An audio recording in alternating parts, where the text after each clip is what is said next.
मरियम औरंगजेब का रद्द-ए-अमल सामने आया। वो कहती हैं कि घड़ी बेचने वाला हकीकी आज़ादी मार्च का शोर मचा रहा है।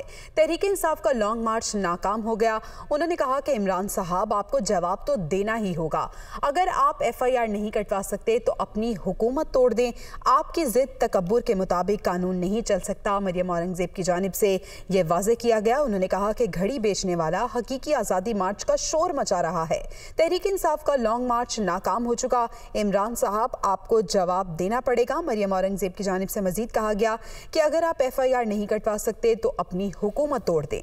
आपकी जिद और तकब्बुर के मुताबिक कानून नहीं चल सकता। मरियम औरंगजेब ने प्रेस कॉन्फ्रेंस की और अपनी प्रेस कॉन्फ्रेंस में उन्होंने इमरान खान को मुखातिब करते हुए कहा कि इमरान साहब आपको जवाब तो अब देना ही होगा। अगर आप FIR नहीं कटवा सकते तो अपनी हुकूमत तोड़ दें। आपकी जिद और तकब्बुर के मुताबिक कानून नहीं चलेगा। घड़ी बेचने वाला हकीकी आज़ादी मार्च का शोर मचा रहा है। मरियम औरंगजेब की जानिब से कहा गया।